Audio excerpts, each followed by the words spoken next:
पिछली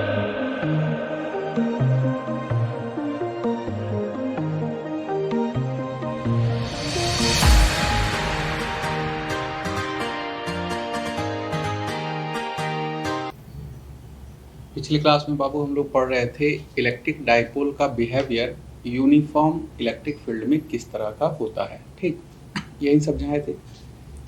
उसको थोड़ा सा हम आपको रिकॉल करा देते हैं, जरा देखिए तो क्या क्या समझाए थे बाबू। सबसे पहले हम पॉइंट में समझाए थे कि नेट फोर्स का वैल्यू हमेशा क्या होता है, 0। इसका मतलब ये है कि इलेक्ट्रिक डाइपोल चाहे किसी भी ओरिएंटेशन में हो, वो इलेक्ट्रिक डाइपोल ट्रांसलेशनल इक्विलिब्रियम को मेंटेन करेगा। दूसरा पॉइंट हम आपको सिखाए थे कि नेट टॉर्क का वैल्यू कितना होता है, तो PE sin थीटा, यही ना समझाए थे। अब यहाँ पे एक बात और ध्यान रखने वाली बात थी कि theta is equal to 0 degree और theta is equal to 180 degree, इस दो खास ओरिएंटेशन में नेट टॉर्क का वैल्यू 0 होता था और इस वजह से इस दो ओरिएंटेशन में इलेक्ट्रिक डाइपोल रोटेशनल इक्विलिब्रियम को भी मेंटेन कर रहा था। कोई दिक्कत नहीं है। तीसरा पॉइंट था आपका वो पोटेंशियल एनर्जी। पोटेंशियल एनर्जी का वैल्यू क्या बताया थे, याद कीजिए, minus of PE cos theta. कोई दिक्कत। फिर उसके बाद नेक्स्ट पॉइंट हम आपको समझाए थे work done by external agent, और ये था PE cos theta initial minus cos theta final. इसी में हम एक स्पेशल केस भी बताए थे कि अगर थीटा इनिशियल का वैल्यू 0 डिग्री हो जाए और थीटा फाइनल का वैल्यू थीटा हो जाए, तो इस केस में work done by external agent है PE 1 माइनस cos थीटा। तो जो बच्चे पिछले वीडियो को नहीं देखे हैं वो पहले उस पिछले वीडियो को देख लें। ये सारा कुछ जब तक समझ में नहीं आएगा तब तक आपका ये आज का क्लास समझ में नहीं आएगा। ठीक, फिर हम पांचवा पॉइंट एक नोट के फॉर्म में बताए थे और बोले थे बाबू कि ये कभी कभी आपसे एग्जाम में पूछा जाता है कि अगर आपका इलेक्ट्रिक फील्ड नॉन यूनिफॉर्म है तो इलेक्ट्रिक डाइपोल पे नेट फोर्स कितना होगा। तो नेट फोर्स का वैल्यू जो है, याद कीजिए, हम बताए थे कि this is mod of DE by DX और DE by DR, यही ना समझाए थे। ये क्या था बाबू, ये था कि किस रेट से इलेक्ट्रिक फील्ड या तो इंक्रीज कर रहा है या किस रेट से इलेक्ट्रिक फील्ड आपका डिक्रीज कर रहा है। कोई दिक्कत नहीं है। तो यहाँ तक हम पिछली क्लास में आपको समझा दिए थे। इसी पॉइंट को बेस मान करके, इसी पॉइंट नंबर 5 जो नोट के फॉर्म में लिखाए थे, इसी को बेस मान करके हम यहाँ पे क्वेश्चंस सॉल्व कर रहे हैं। ठीक, काफी इंपॉर्टेंट क्वेश्चंस हो जाता है। अगर ये कॉन्सेप्ट मालूम है तभी ये क्वेश्चन सॉल्व हो पाएगा, अदरवाइज ये क्वेश्चन सॉल्व नहीं हो पाता है बच्चों से। तो जरा पढ़िए क्या है। कह रहा है कि किसी सर्टेन रीजन में इलेक्ट्रिक फील्ड जेड डायरेक्शन के अलोंग है। तो हम यहाँ पे जरा दिखाने का प्रयास कर रहे हैं बाबू। देखिए, तो इसको हम मान रहे हैं एक्स एक्सिस, इसको हम मान रहे हैं जेड एक्सिस और इसको हम अज्यूम कर रहे हैं वाई एक्सिस। तो दिक्कत नहीं किसी को। अब आगे कहता है कि the magnitude of electric field is however not constant. क्या लिखा है बाबू, नॉट कांस्टेंट। इसका मतलब है कि गिवन इलेक्ट्रिक फील्ड यूनिफॉर्म है या नॉन यूनिफॉर्म है, तो नॉन यूनिफॉर्म है।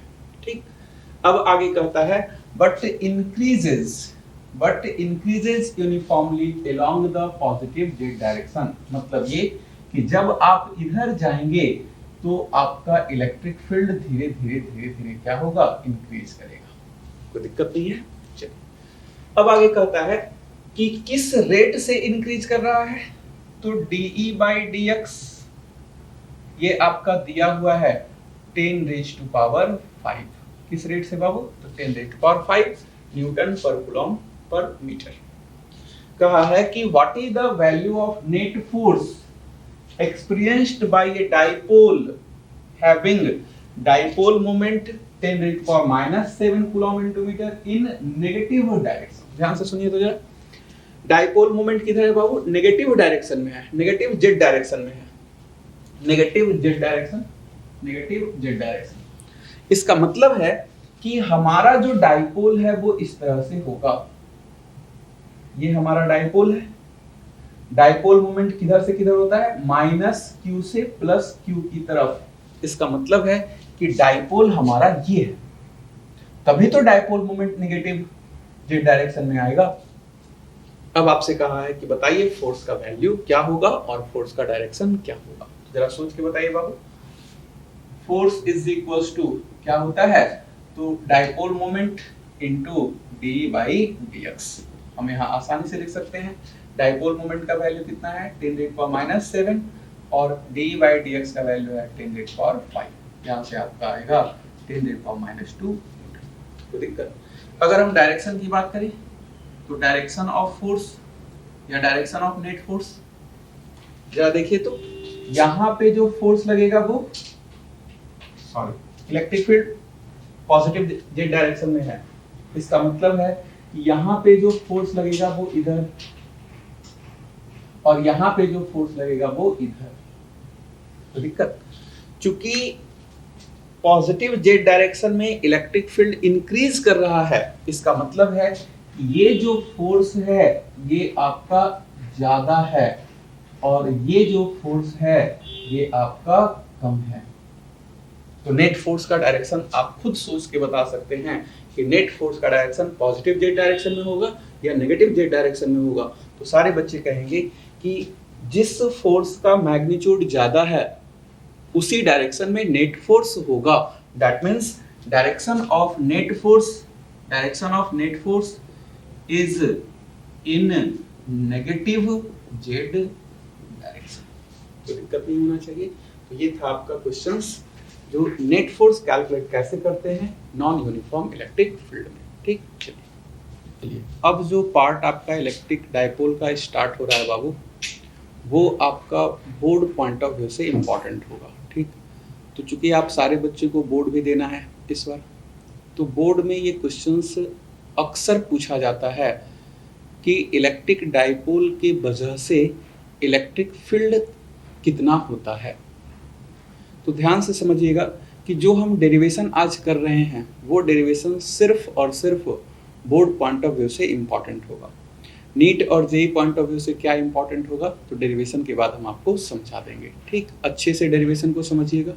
अगर एक बार डेरिवेशन को आप समझ लेते हैं तो बोर्ड में डेरिवेशन करने में आपको किसी भी तरह का कोई दिक्कत नहीं होगा।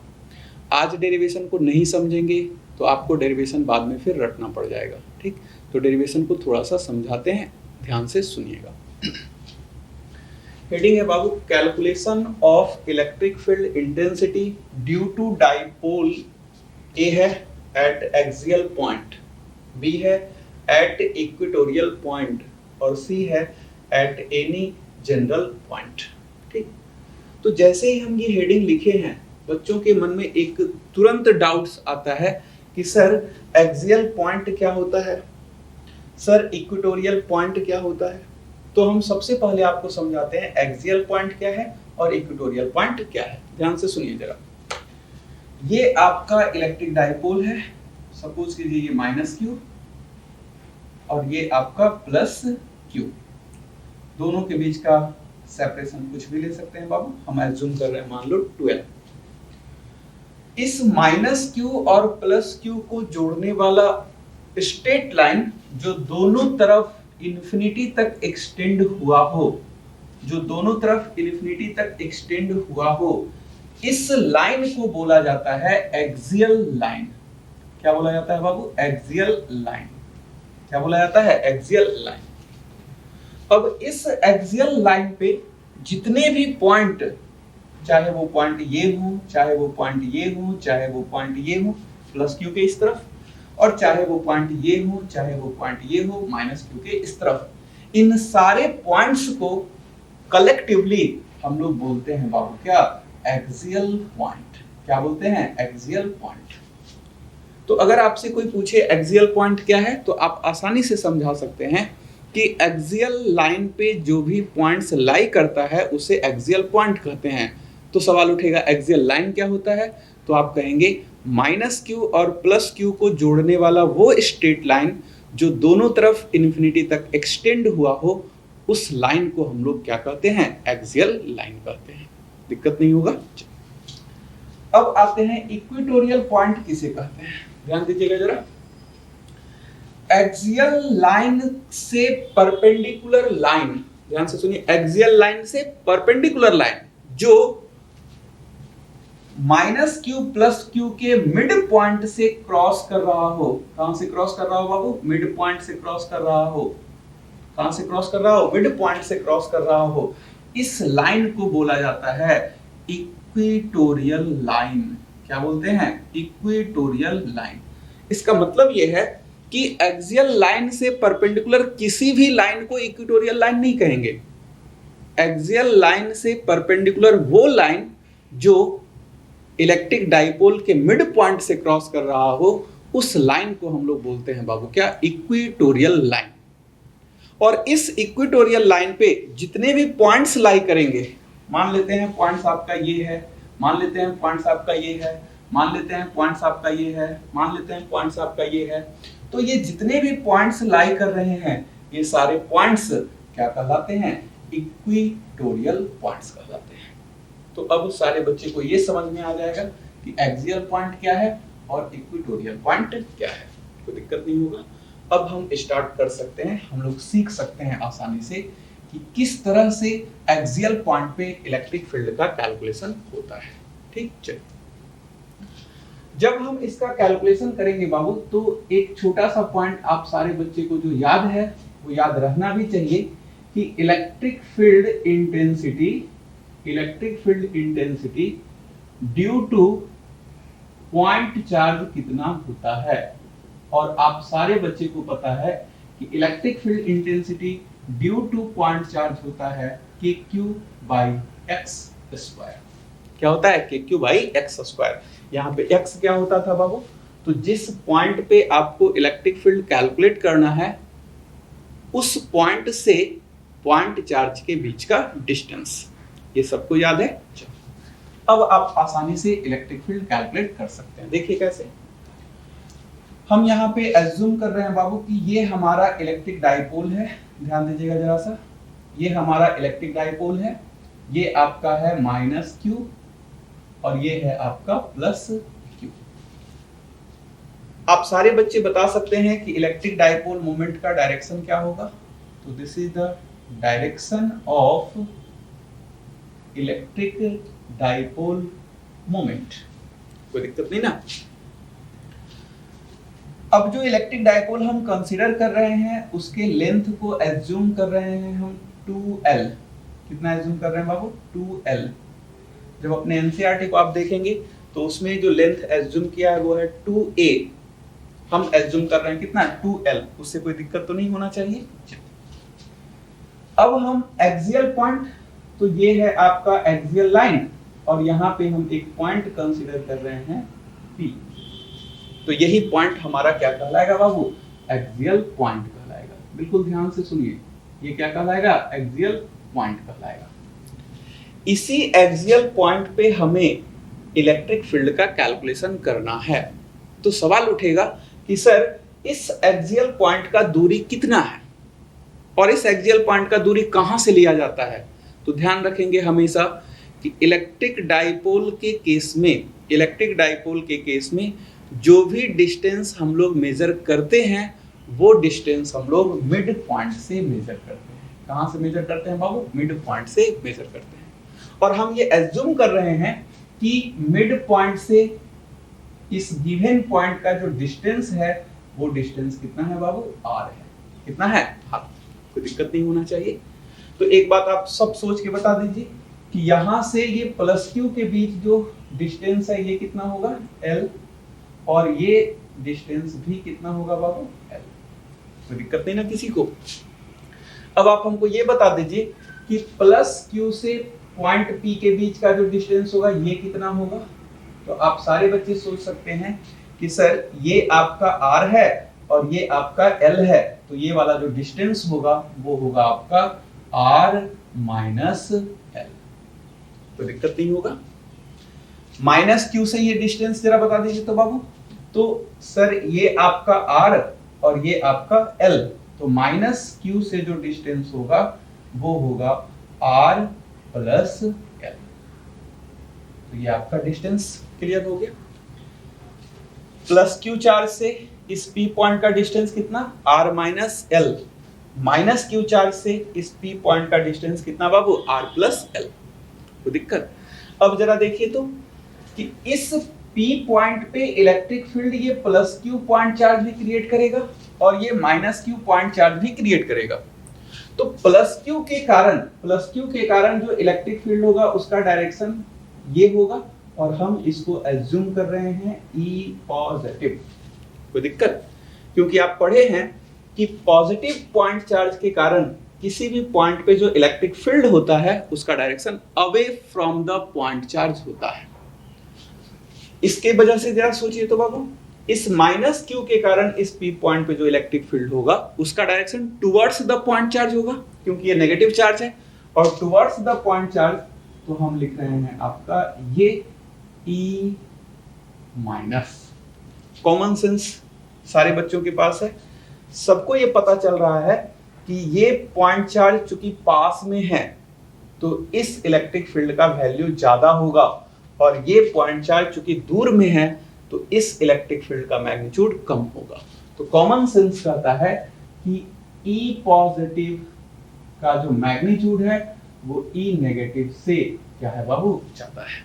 कोई दिक्कत? तो आप खुद बता दीजिए कि net electric field is equals to, हमें क्या लिखना चाहिए, E plus minus E minus. कोई दिक्कत?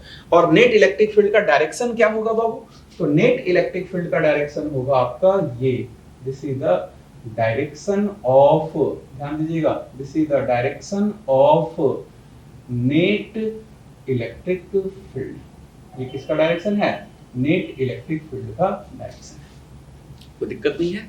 तो अब हम पहले मैग्नीट्यूड की चर्चा करेंगे और उसके बाद फिर हम डायरेक्शन पे आ जाएंगे। ठीक, चलिए अब जरा देखो तो यहाँ पे E plus positive point charge के कारण इलेक्ट्रिक फील्ड का वैल्यू लिख दीजिए, क्या होगा कि Q बाई एक्स स्क्वायर होता है और x के जगह पे क्या है बाबू, R माइनस एल का होल स्क्वायर माइनस इस नेगेटिव चार्ज की वजह से ये भी चूंकि पॉइंट चार्ज है तो ये लिखेंगे कि Q divided by x square और x के जगह पे कितना है, R प्लस एल का होल स्क्वायर। कोई दिक्कत? के क्यू यहाँ भी है, के क्यू यहाँ भी है, के क्यू को कॉमन ले लीजिए, आप यहाँ से लिख सकते हैं के क्यू कॉमन चला गया, 1 divided by R minus L का whole square minus 1 divided by R plus L का होल स्क्वायर। कोई दिक्कत नहीं होगा। इसको तो आप सॉल्व कर ही सकते हैं बाबू, यहाँ सॉल्व कर रहे हैं, जरा देखिएगा।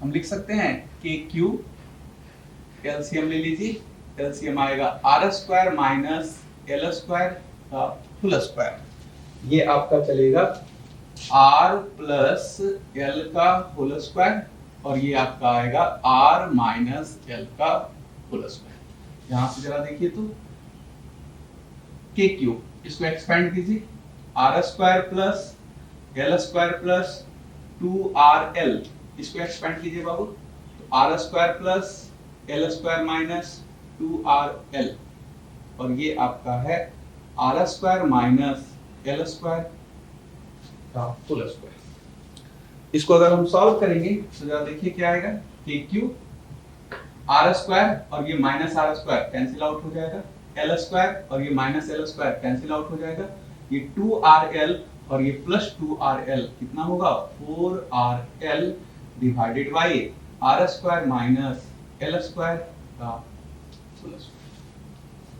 अब यहां से थोड़ा सा समझिएगा, क्योंकि आपके सिलेबस में जो डाइपोल पढ़ना है बाबू वो शॉर्ट डाइपोल पढ़ना है और शॉर्ट डाइपोल का मीनिंग हम आपको समझाए थे, याद कीजिए जब इलेक्ट्रिक डाइपोल का डेफिनेशन समझा रहे थे वहां बोले थे कि ये जो लेंथ दिख रहा है ये लेंथ बहुत बहुत बहुत बहुत कम होता है। इसका मतलब है कि L का जो वैल्यू है वो R के रेस्पेक्ट में बहुत कम है। इसका मतलब ये है कि R का वैल्यू L के रेस्पेक्ट में बहुत ज्यादा है और जब R का वैल्यू L के रेस्पेक्ट में बहुत ज्यादा है तो R स्क्वायर का वैल्यू L स्क्वायर के रेस्पेक्ट में क्या होगा, और भी ज्यादा हो जाएगा। इसका मतलब है कि R square minus L square को हम लोग लिख सकते हैं आसानी से क्या, आर स्क्वायर। कोई दिक्कत? तो यहाँ पे थोड़ा सा अप्रोक्सीमेशन यूज किया जा रहा है, क्योंकि आपके सिलेबस में जो डायपोल पढ़ना है वो है शॉर्ट इलेक्ट्रिक डायपोल। तो हम यहाँ से लिख सकते हैं बाबू कि Q into 4RL divided by R square का होल स्क्वायर, ये आपका आएगा R रेज़ टू पावर 4। कोई दिक्कत नहीं होना चाहिए। अब यहाँ से देखिए तो एक R से एक R कैंसिल आउट हो जाएगा। हम इसको लिख सकते हैं कि Q into 4L divided by R। इसको थोड़ा सा रीअरेंज करके लिख रहे हैं, ध्यान दीजिएगा। हम इसको इस तरह से लिख सकते हैं बाबू 2K by R cube Q into 12। कोई दिक्कत तो नहीं होगा? कहोगे कि सर आप ऐसा क्यों लिख दिए? तो ऐसा इसलिए लिखे हैं कि Q इंटू 12 को ही हम लोग क्या कहते हैं बाबू? Electric dipole moment. क्या कहते हैं? Electric dipole moment. तो हम यहाँ से लिख सकते हैं this is 2kp by R cube, this is your electric field. ये क्या है बाबू? इलेक्ट्रिक फील्ड का वैल्यू। कोई दिक्कत? अब इलेक्ट्रिक फील्ड का मैग्नीट्यूड सारे बच्चे को याद रखना चाहिए, 2kp by R cube. Axial point पे कितना होता है? 2kp बाई आर क्यूब होता है।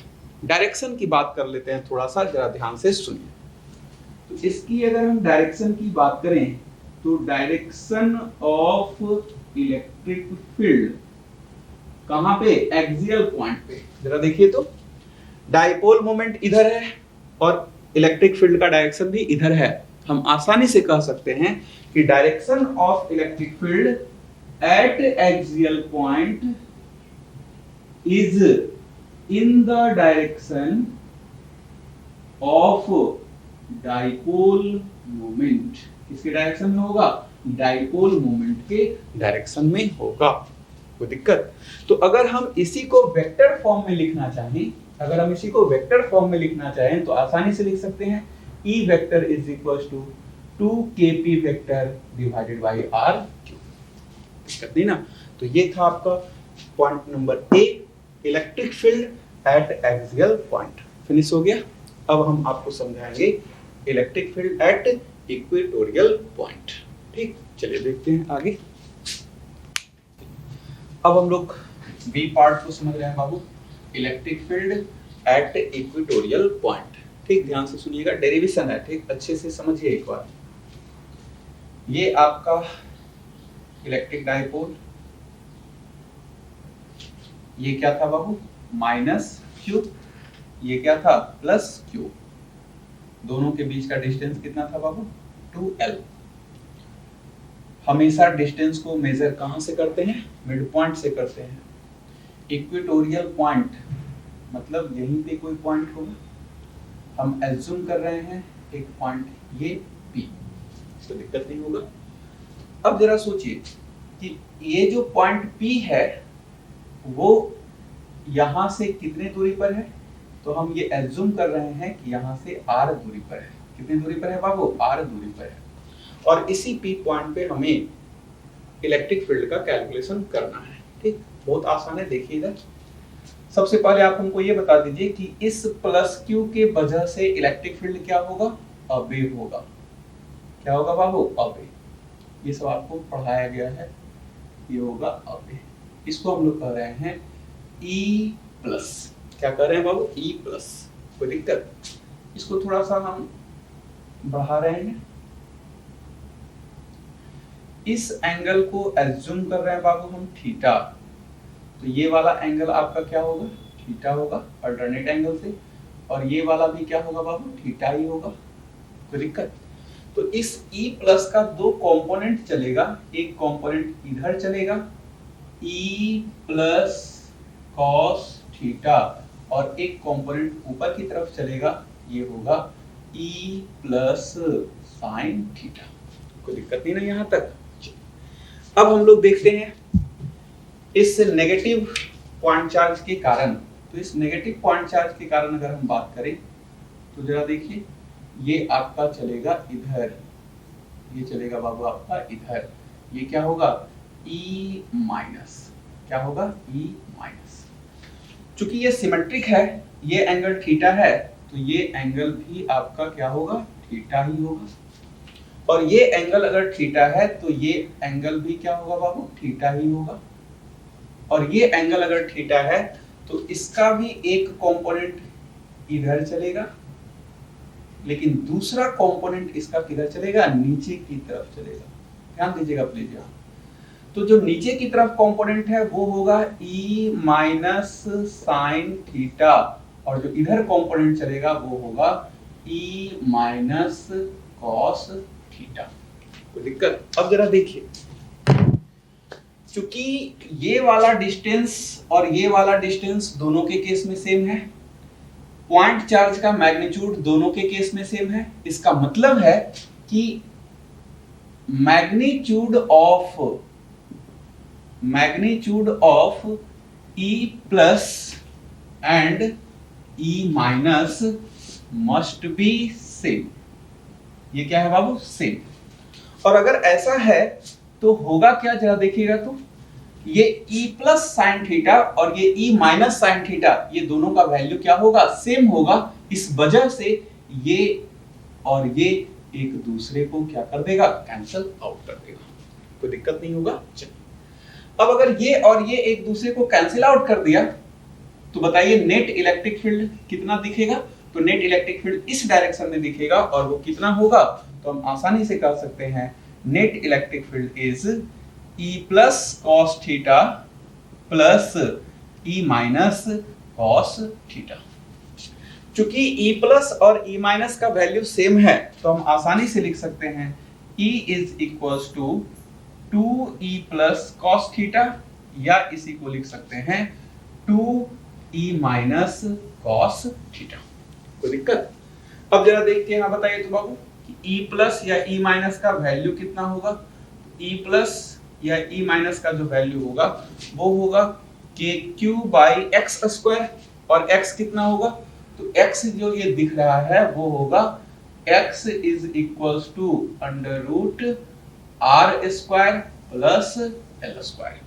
तो x का स्क्वायर करेंगे तो ये आपका आएगा r square plus l square. कोई दिक्कत नहीं होगा। इस राइट एंगल ट्रायंगल को अगर देखिए तो अच्छे से, इस थीटा के लिए ये जो आपका दिख रहा है ये क्या कहलाएगा बाबू, बेस, और ये जो आपका x दिख रहा है ये आपका क्या कहलाएगा, हाइपोटेनस। तो हम यहां से कह सकते हैं कि cos theta is equal to base by hypotenuse is equal to l divided by under root r square plus l square. कोई दिक्कत नहीं होगा। इन दोनों वैल्यू को हम यहाँ पुट कर दे रहे हैं और आगे कैलकुलेशन को कर रहे हैं। तो देखिए यहाँ पे 2E प्लस या E माइनस दोनों का वैल्यू तो यही है, तो हम यहां से लिख सकते हैं कि Q divided by R square plus L square into cos theta. cos theta कितना है बाबू, तो L divided by under root R square plus L square. इसको जरा और अच्छे से लिखिए तो 2KQL divided by R square plus L square into, इसको लिख सकते हैं R square plus L square raise to power 1/2। आप बचपन में पढ़े होंगे बाबू कि x raise to power m into x raise to power n होता है x raise to power m plus n।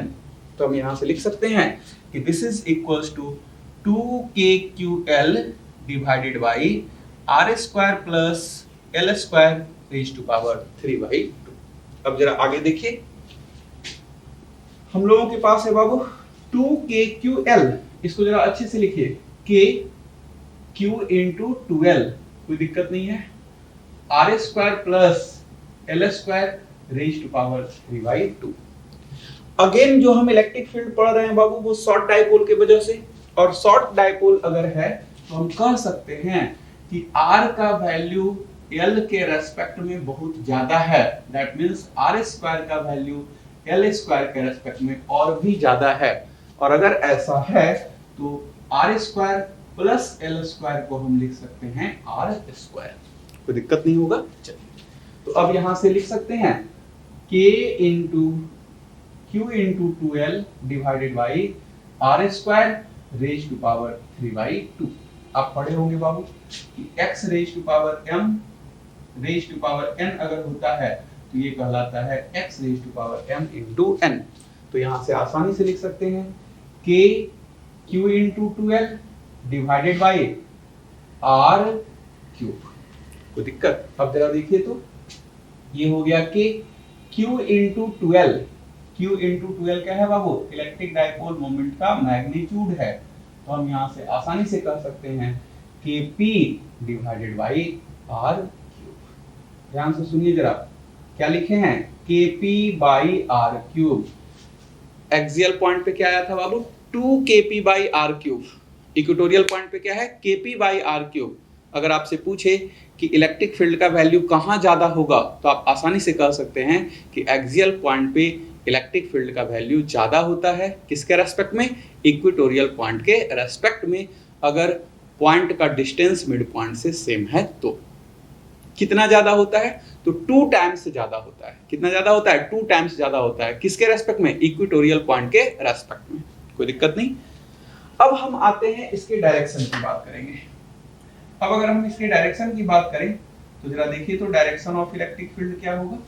तो direction of electric field at equatorial point, eight equatorial point, समझिए ये माइनस क्यू, ये प्लस क्यू, तो आप आसानी से कह सकते हैं कि सर ये आपका है डाइपोल मोमेंट का डायरेक्शन।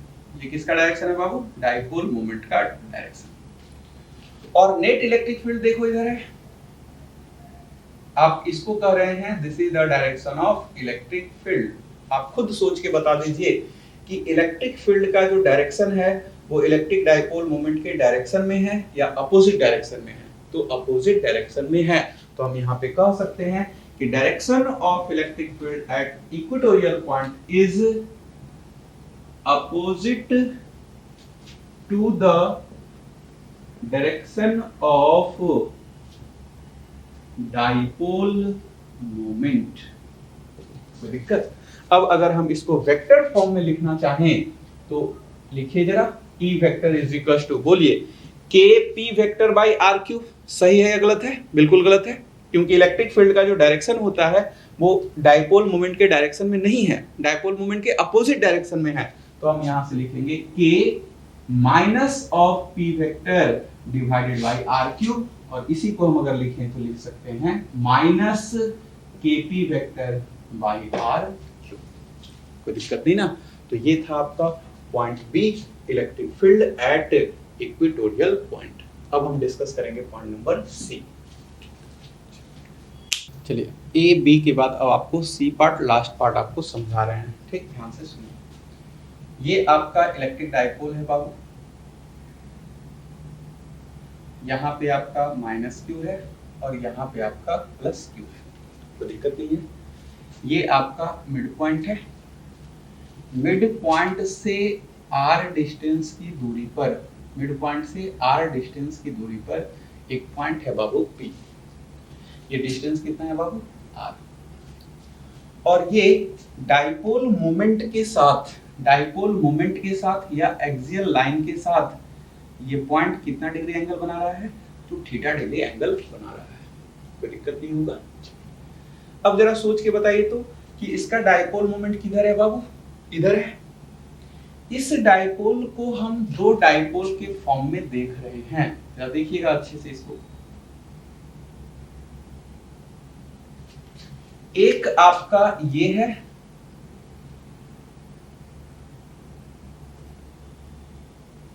एक डाइपोल आपका ये है और एक डाइपोल आपका ये है। तो इस डाइपोल का डाइपोल मोमेंट अगर P है, इसका डाइपोल मोमेंट अगर इस डायरेक्शन में P है, तो हम आसानी से कह सकते हैं कि इस तरफ जो डाइपोल दिख रहा है इसका डाइपोल मोमेंट क्या होगा? तो ये जो इस तरफ दिख रहा है इसका डाइपोल मोमेंट क्या है बाबू? तो इसका डाइपोल मोमेंट होगा P cos थीटा। क्या होगा? P cos theta.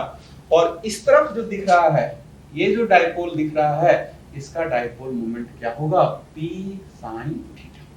तो दिक्कत, दैट मींस अब हम ये कह सकते हैं कि हमारे पास जो सिंगल डाइपोल था जिसका डाइपोल मोमेंट P था, वो दो डाइपोल के कॉम्बिनेशन का था, और जब दो डायपोल के कॉम्बिनेशन को हम कंसीडर कर रहे हैं तो एक डायपोल इस तरफ है जिसका dipole moment p cos theta और एक डायपोल इस तरफ है जिसका dipole moment p sin theta. कोई दिक्कत? इसको अगर कंफर्म करना चाहते हैं तो जरा याद कीजिए तो बाबू, हम आपको समझाए थे p इज इक्वल टू होता है under root p1 square plus p2 square, क्योंकि दोनों के बीच एंगल कितना है 90 डिग्री है। तो हम यहाँ से अगर चेक करें तो p cos थीटा का square plus p sin theta का स्क्वायर, जब आप इसको सॉल्व करेंगे तो ये आएगा root under p square cos square theta plus p square sin square theta.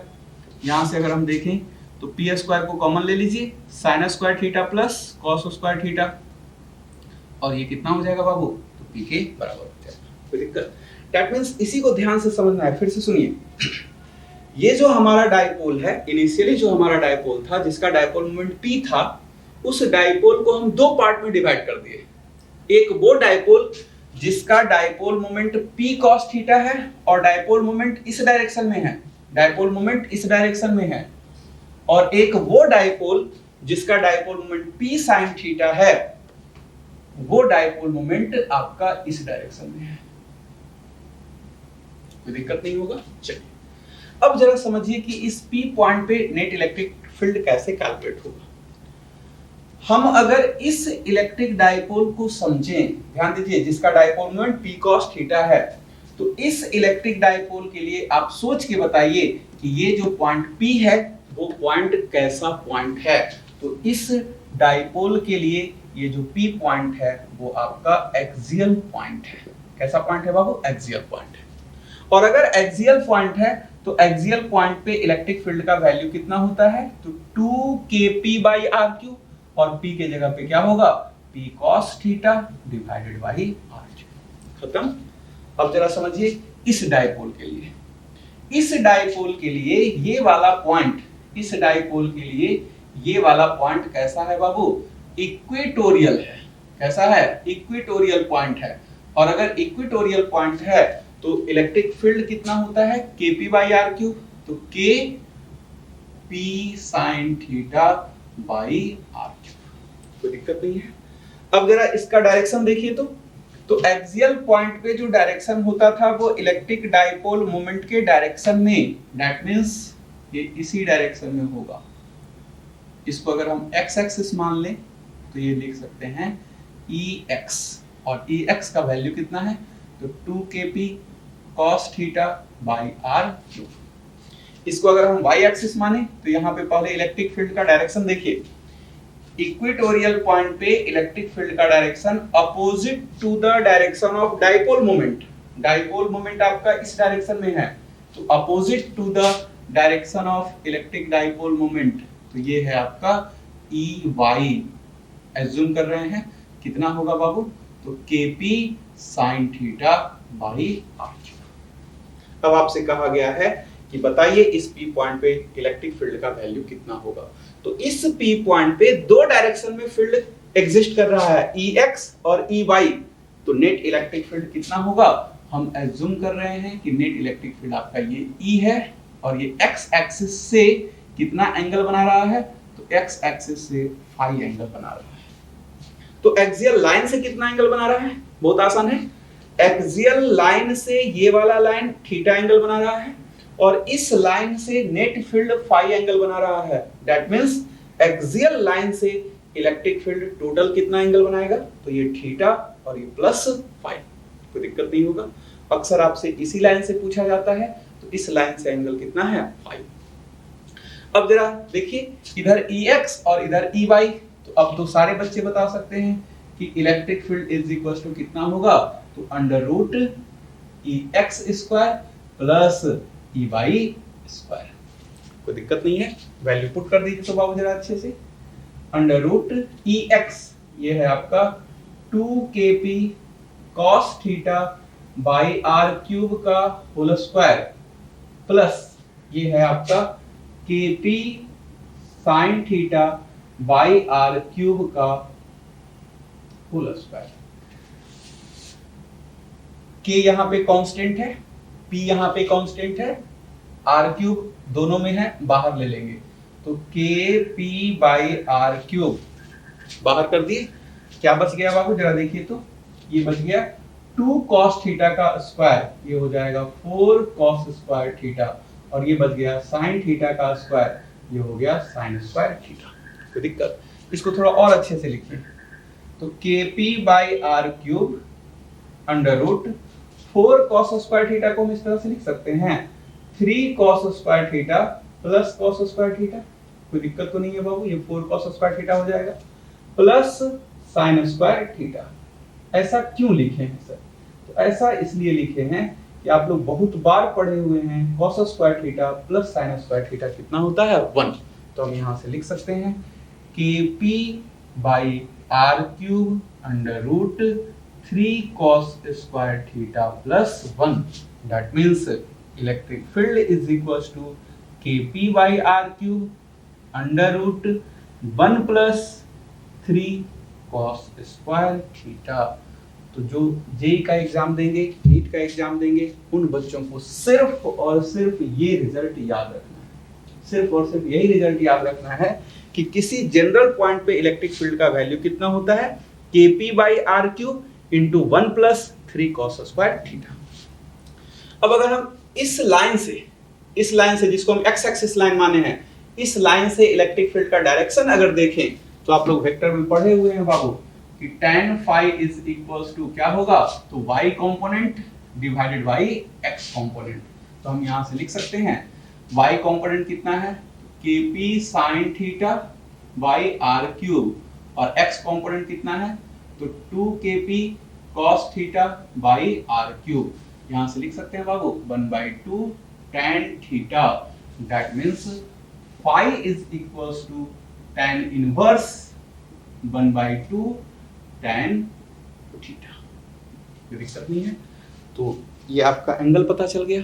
अगर आपसे एक्सियल लाइन से एंगल पूछेगा तब क्या बताएंगे phi प्लस थीटा, कोई दिक्कत नहीं होगा।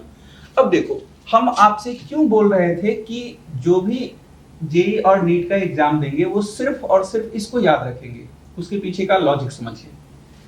मान लो कि किसी बच्चे को ये याद है कि जनरल पॉइंट पे इलेक्ट्रिक फील्ड होता है kp/r³ under root 1 plus 3 cos square theta. तो इसी रिजल्ट से वो एक्सियल पॉइंट का रिजल्ट भी ऑब्टेन कर सकता है और इक्वेटोरियल पॉइंट का रिजल्ट भी ऑब्टेन कर सकता है। कैसे जरा समझिए। अगर हम एक्सियल पॉइंट की बात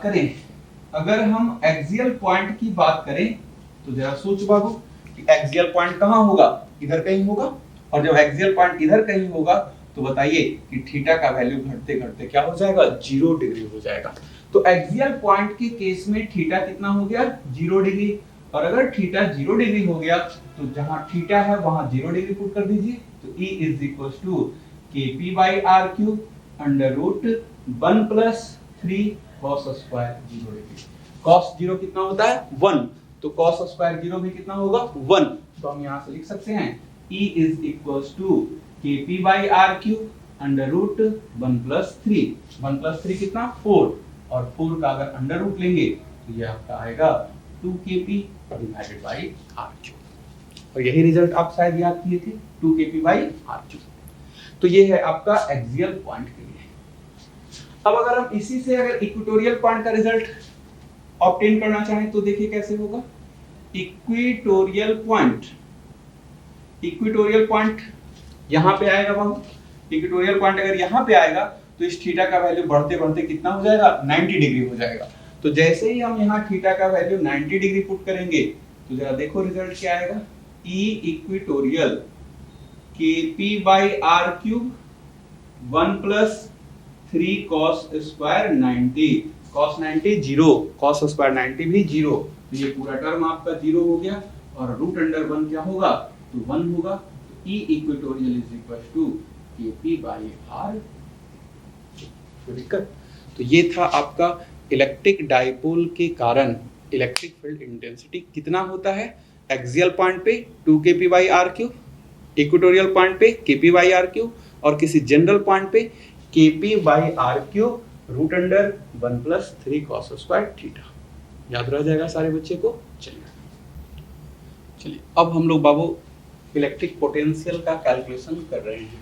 electric dipole short electric dipole है, उसके वजह से इलेक्ट्रिक पोटेंशियल कितना होगा जनरल पॉइंट पे, एक्सियल पॉइंट पे और इक्वेटोरियल पॉइंट पे। ठीक, कभी कभी एक्सियल पॉइंट को हम लोग इंड ऑन पोजीशन कहते हैं।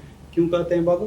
तो ये प्लस क्यू के इधर और ये माइनस क्यू के इधर, इसी वजह से इसका नाम होता है end on position. Equatorial point को कभी कभी कहते हैं ब्रॉड ऑन पोजीशन, कभी कभी क्या कहते हैं ब्रॉड ऑन पोजीशन। तो ध्यान रखिएगा, एक्सियल पॉइंट मतलब इंड ऑन पोजीशन पे और इक्वेटोरियल पॉइंट मतलब ब्रॉड ऑन पोजीशन पे। ठीक, ध्यान से सुनिएगा जरा। यहाँ पे एक छोटा सा पॉइंट आप सारे बच्चे को ध्यान रखना होगा कि इलेक्ट्रिक पोटेंशियल, आप अभी इसको नहीं पढ़े हैं फिर भी आप याद रखिएगा, electric potential due two point charge, due two point charge कितना होता है बाबू? तो KQ/R। और ध्यान रखिएगा पॉजिटिव पॉइंट चार्ज है तो प्लस KQ/R और अगर नेगेटिव पॉइंट चार्ज है तो माइनस KQ/R। ये आप ध्यान रखिएगा। और अगर किसी पॉइंट पे नेट पोटेंशियल कैलकुलेट करना हो तो हमेशा ध्यान रखिएगा कि पोटेंशियल चूंकि स्केलर फिजिकल क्वांटिटी है, इसलिए net potential is equal to होता है V1 प्लस V2। ऐसा नहीं बाबू कि V is equal to V1 vector plus V2 vector लिखने लग गए, ये आपका गलत है। V is equal to direct scalar sum करेंगे क्योंकि इलेक्ट्रिक पोटेंशियल आपका स्केलर फिजिकल क्वांटिटी है। ठीक, तो ये दो पॉइंट्स थोड़ा सा ध्यान रखेंगे, तब आप आसानी से पोटेंशियल का कैलकुलेशन कर लेंगे। ठीक, यहाँ पे देखिए, थोड़ा सा समझने का प्रयास कीजिए। अब ये जो डिस्टेंस है, ये जो डिस्टेंस है बाबू, इसको हम एज्यूम कर रहे हैं R1 और ये जो डिस्टेंस गिवन है कितना R, क्योंकि हमेशा डिस्टेंस कहां से मेजर होता है? मिड पॉइंट से। ये है आपका R1 और ये जो आपका डिस्टेंस दिख रहा है इस पॉइंट चार्ज से, ये है आपका R2। अब हम R1 और R2 को R और L और थीटा के फॉर्म में लिखना चाहेंगे, तो जरा समझने का प्रयास कीजिए। अब ये L बहुत छोटा है ना, ये L बहुत छोटा है, यहां से हम अगर इस पे परपेंडिकुलर लाइन ड्रॉ कर दें और इस पॉइंट का नाम दे दें हम M, नाम कितना दे दें बाबू? M। तो जरा सोच समझ के बता दीजिए कि ये जो OM दिख रहा है, ये जो OM दिख रहा है, इस OM का वैल्यू कितना होगा? तो इस OM का वैल्यू होगा L cos थीटा। क्या होगा बाबू? L cos theta. और अगर हम इस पे परपेंडिकुलर ड्रॉ किए हैं तो इसका मतलब है कि इस PM का वैल्यू और इस PB का वैल्यू क्या होगा? सेम। तो सिंस, ध्यान दीजिएगा, PB इक्वल टू PM, तो हम यहां से लिख सकते हैं PB किसके बराबर है बाबू? R1 के बराबर है, तो ये किसके बराबर होगा? PM। और PM को हम आसानी से लिख सकते हैं PO minus OM, that is R1 is equals to OP, तो या PO कितना है? R माइनस OM कितना है? L cos theta, that is R1 का जो वैल्यू होगा वो होगा R minus L cos theta. खत्म, R1 पता चल गया। अब उसी तरह से हम लोग को निकालना है बाबू क्या? R2। देखिए यहाँ पे, यहां से अगर हम परपेंडिकुलर ड्रॉ कर दें, ये यहां से अगर हम परपेंडिकुलर ड्रॉ कर दें तो ये वाला पार्ट अगेन यहाँ पे एक नाम दे देते हैं बाबू N। तो यहाँ पे बताइए कि AN का वैल्यू किसके बराबर हो जाएगा? L cos थीटा के बराबर हो जाएगा, तो दिक्कत नहीं है। अब जरा सोचिए कि हम लोगों को निकालना है ये AP, क्या निकालना है बाबू? AP। तो हम लिख सकते हैं कि AP बराबर आसानी से लिख सकते हैं बाबू PN प्लस AN। तो दिक्कत, चूंकि हम यहां से परपेंडिकुलर ड्रॉ किए हैं और इस L का वैल्यू वेरी स्मॉल है, इस कारण ये जो PN है और ये जो OP है वो दोनों क्या है बाबू? लगभग बराबर है। PN और OP लगभग बराबर। तो हम यहां से आसानी से कह सकते हैं कि AP जो आपका R2 के बराबर है ये क्या होगा, Pn की जगह पे OP लिख सकते हैं प्लस AN, यहाँ से R2 बराबर OP, और OP किसके बराबर है, R के बराबर है, तो R plus L cos theta. अब जरा ध्यान दीजिए, तो R1 पता चल गया, R minus L cos theta, और R2 पता चल गया, R plus L cos theta. खत्म। अब आसानी से सॉल्व हो जाएगा। पोटेंशियल एट पॉइंट P, तो ये क्या होगा, ये है आपका potential due to positive point charge और potential due to negative point charge, potential due to negative point charge. कोई दिक्कत नहीं, वैल्यू लिख दीजिए। पॉजिटिव पॉइंट चार्ज की वजह से कितना होता है, प्लस KQ बाई R, तो हम यहां से लिखेंगे प्लस KQ बाई R1, और नेगेटिव पॉइंट चार्ज की वजह से कितना होगा बाबू, माइनस KQ बाई R, तो हम यहां से लिखेंगे माइनस KQ बाई R2। यहाँ वैल्यू पुट कीजिए तो जरा, तो KQ divided by R1, R1 कितना है, R minus L cos theta, और ये हो गया R2, तो R plus L cos theta. इसको और आगे सॉल्व कीजिए, KQ कांस्टेंट है, बाहर कर लीजिए, 1 divided by R minus L cos theta, और 1 divided by R plus L cos theta. इसको सॉल्व कीजिए तो बाबू, KQ कैल्शियम ले लीजिए, कैल्शियम कितना आएगा, R square minus L square cos square theta, ये कितना होगा बाबू, R plus L cos theta, और ये होगा R minus L cos theta. इसको और आगे सॉल्व कीजिए तो जरा, तो KQ R plus L cos theta minus R plus L cos theta divided by R square minus L square cos square theta. जो कट रहा है इसको कैंसिल आउट कर दीजिए, R और माइनस R आपका कैंसिल आउट हो जाएगा, यहां से आपका आएगा KQ into 2L cos theta divided by R square minus L square cos square theta. कोई दिक्कत नहीं ना। अब यहाँ पे आप फिर से यूज कीजिए, क्योंकि हमारा शॉर्ट डाइपोल है तो R का वैल्यू L के रेस्पेक्ट में क्या है, बहुत ज्यादा है, तो R स्क्वायर का value L square cos square theta के रेस्पेक्ट में बहुत ज्यादा होगा। That means R square minus L square cos square theta को हम क्या लिख सकते हैं, तो KQ into 12 cos theta divided by R square. कोई दिक्कत नहीं होगा। अब इसको थोड़ा सा रीअरेंज कर रहे हैं, ठीक, तो हम रीअरेंज करने के लिए क्या कर रहे हैं बाबू, K Q इंटू 12 को एक साथ लिख रहे हैं, cos थीटा को बाहर कर दिए डिवाइडेड बाई R स्क्वायर। ऐसा क्यों किए हैं, तो ऐसा इसलिए किए कि Q इंटू 12 किसके बराबर होगा, डाइपोल मोमेंट के बराबर होगा। तो हम यहाँ से लिख सकते हैं KP cos theta divided by R square. This is the electric potential. Electric potential का वैल्यू कितना होता है, तो KP cos theta divided by R square. सारे बच्चों को पता चल जाएगा। अब देखो, ये जो पोटेंशियल हम लोग पढ़े हैं वो जनरल पॉइंट पे पढ़े हैं, और हम लोगों को एक्सियल पॉइंट पे भी कैलकुलेट करना है और इक्वेटोरियल पॉइंट पे भी कैलकुलेट करना है। तो यहीं से हम लोग इक्वेटोरियल पॉइंट पे भी पहुंच जाएंगे और यहीं से हम लोग इक्वेटोरियल पॉइंट पे भी पहुंच जाएंगे। देखिए कैसे, यहीं पे सॉल्व कर दे रहे हैं बाबू, ठीक, समझिए थोड़ा सा, आप लोग ये जान रहे हैं। अब पोटेंशियल इज इक्वल टू हम क्या पढ़े, तो KP cos theta divided by R square. यहां से दो पॉइंट, एक आपका एक्सियल पॉइंट, एक्सियल पॉइंट पे थीटा का वैल्यू कितना 0 डिग्री, और एक आपका इक्वेटोरियल पॉइंट, और इक्वेटोरियल पॉइंट पे थीटा का वैल्यू 90 डिग्री। तो ये आपका B हो गया और ये आपका C हो गया, ठीक।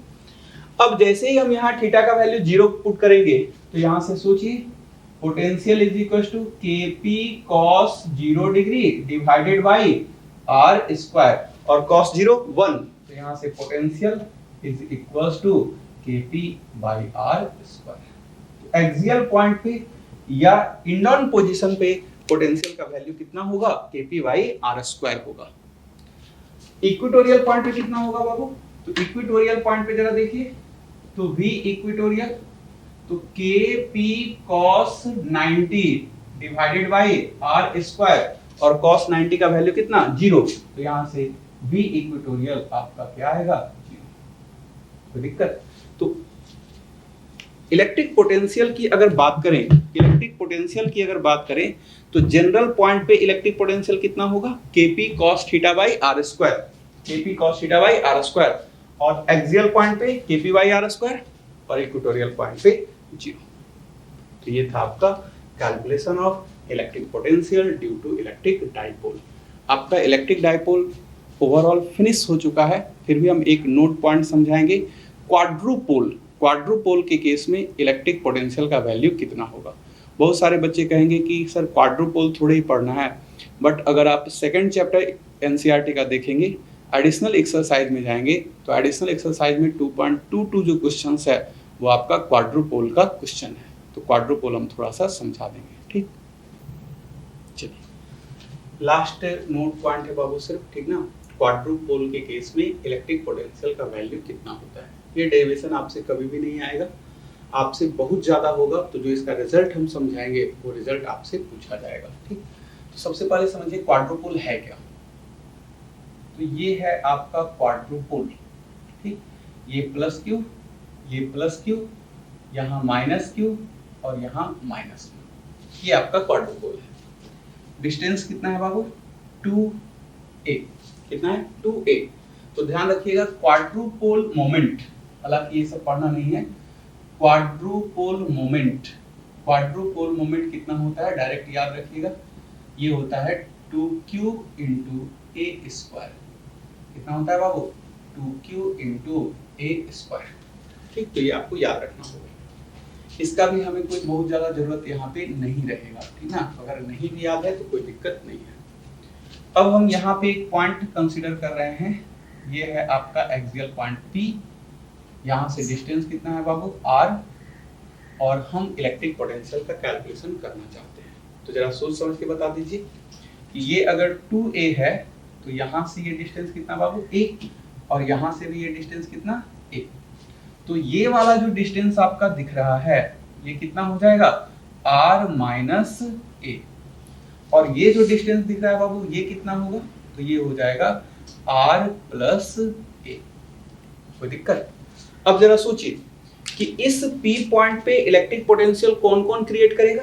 ये प्लस क्यू क्रिएट करेगा, ये माइनस क्यू क्रिएट करेगा, ये माइनस क्यू क्रिएट करेगा, और ये प्लस क्यू क्रिएट करेगा। मतलब टोटल 4 पॉइंट चार्ज इस P पॉइंट पे इलेक्ट्रिक पोटेंशियल क्रिएट करेगा। तो हम यहां से लिख सकते हैं V is equals to V plus, V minus और V प्लस। कोई दिक्कत? तो इसके वजह से लिख दीजिए जल्दी से, KQ divided by R minus A। इसके वजह से लिख दीजिए, तो minus of KQ by R। इसके वजह से लिख दीजिए, तो minus of KQ by R, और इसके वजह से लिख दीजिए, तो KQ by R plus A। कोई दिक्कत? अब जरा इसको सॉल्व करेंगे। तो इसको हम सॉल्व कर रहे हैं, KQ को बाहर कर ले रहे हैं बाबू। ये हो जाएगा 1 divided by R minus A, ये हो जाएगा माइनस ऑफ 2 बाई R, और ये हो जाएगा 1 divided by R plus A। इसको सॉल्व करते हैं, जरा देखिए तेजी से। ये आपका एलसीएम हो जाएगा R into R square minus A square. यहाँ पे क्या बच जाएगा बाबू? तो यहाँ पे बच जाएगा R into R plus A. यहाँ पे क्या बच जाएगा? तो 2 into R square minus A square, और यहाँ पे क्या बच जाएगा? तो ये होगा R into R minus A. इसको सॉल्व कीजिए, तो KQ R square plus R A minus 2r square plus 2a square plus R square minus R A divided by R into R square minus A square. कोई दिक्कत नहीं होगा, जो cut रहा है बाबू उसको कैंसिल आउट करो तो के क्यू, ये देखिए माइनस आर ए और ये plus R A cancel out हो गया। यहाँ देखिए आर स्क्वायर और आर स्क्वायर कितना होगा 2r स्क्वायर, और ये है आपका माइनस 2r स्क्वायर, मतलब ये और ये आपका कैंसिल आउट हो जाएगा। क्या बच गया 2a square divided by r into R square minus A square. फिर यहाँ देखिए तो बाबू हम जान रहे हैं कि r का वैल्यू a के रेस्पेक्ट में बहुत ज्यादा है, तो आर स्क्वायर का वैल्यू a स्क्वायर के रेस्पेक्ट में और भी ज्यादा हो जाएगा। That means R square minus A square के जगह पे हम क्या लिखेंगे आर स्क्वायर लिखेंगे। तो यहाँ देखिए K Q into 2a square divided by R into R square, ये आपका क्या है क्वाड्रुपोल मोमेंट। ये आपका क्या है बाबू क्वाड्रुपोल मोमेंट। तो हम यहां से लिख सकते हैं के पी बाई आर क्यूब, ये क्या है K P by R cube potential. अब क्वेश्चन क्या पूछेगा वो ध्यान से सुन लो।